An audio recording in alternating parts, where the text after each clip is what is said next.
We got just a few more comedians left tonight. You guys excited? Yeah. Hell yeah. All right. Give it up for Damaris Edwards, everybody. Give it up.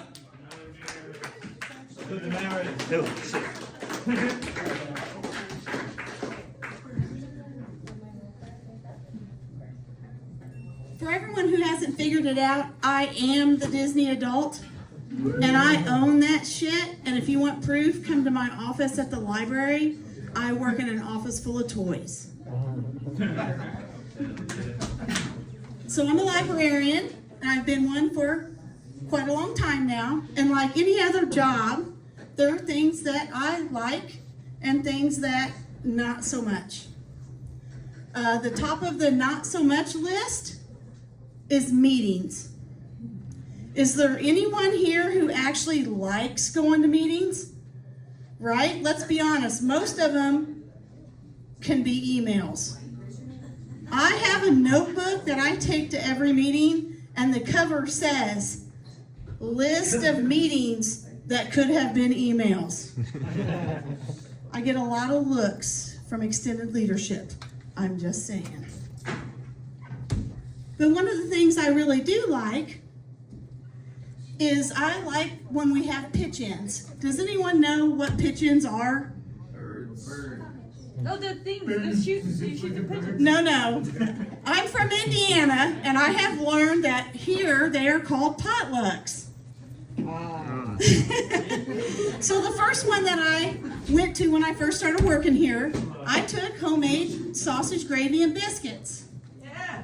And now staff has told me I am no longer allowed to bring anything else, which is fine because I live alone and you really can't make sausage, gravy, and biscuits for one. Right? And it's really hard to cook for one. So, but sometimes it's hard to decide what you want to eat. How many people here finally go, okay, I just give up, I'm going to eat a bowl of cereal. Right? Just a bowl of cereal. Or if you had a really bad day, you go, fuck it, and you just eat ice cream right out of the carton. One of the things I don't like, though, is that everyone who meets me for the first time, because I'm a librarian, assumes that I'm a reader. But I am not a reader. I'm not a typical librarian. I don't collect books. I'm not a hoarder. And I don't shush people. In fact, if I had $1 for every time a patron shushed me, I could retire. But the first time everyone meets me, the first question they ask me is, what was the last thing you've read? I'm sorry, but we don't meet a gynecologist for the first time and say, what was the last vagina you looked at?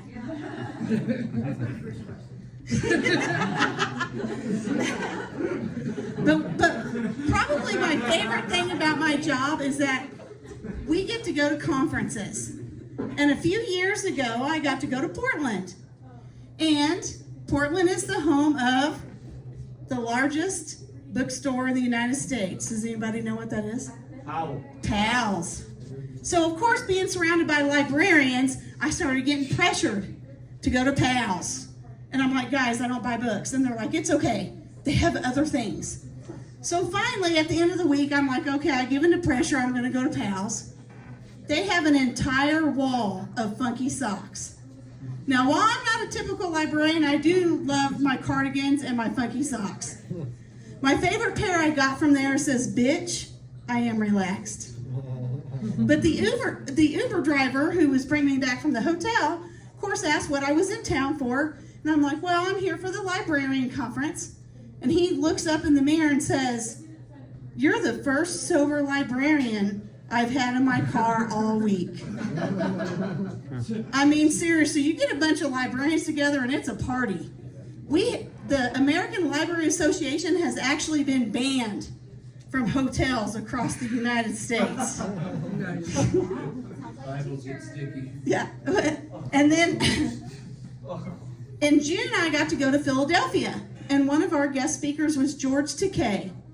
Yeah. Anybody know George Takei from Star Trek? Yeah. Right?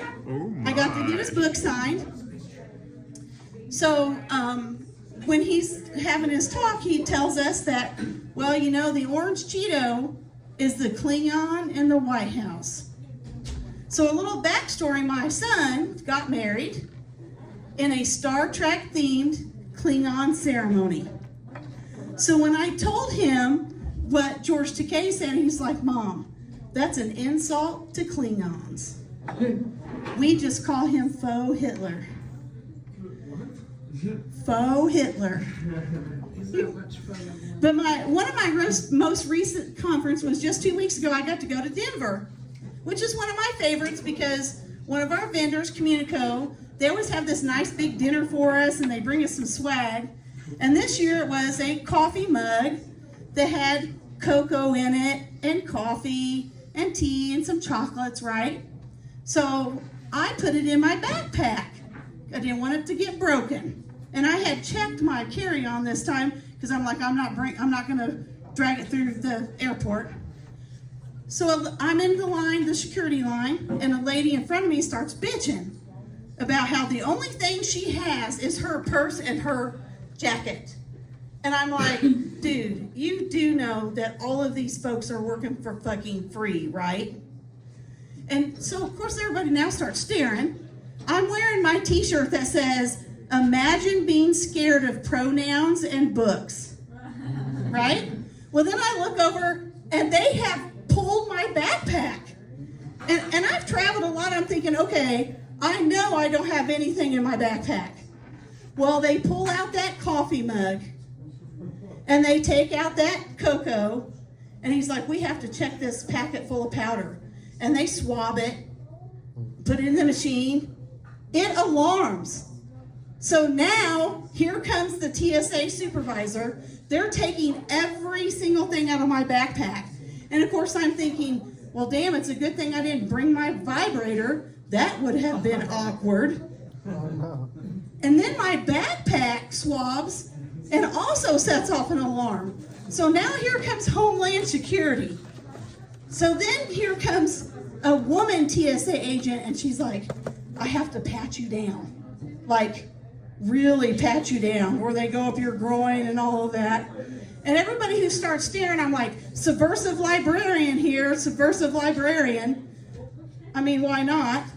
So the lady, she pats me all down, and when she gets done, I looked at her and went, you know, that's the closest thing I've had to having sex in a year.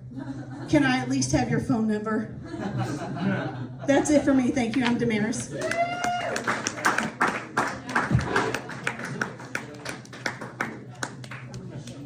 It's so hard to not use my notes.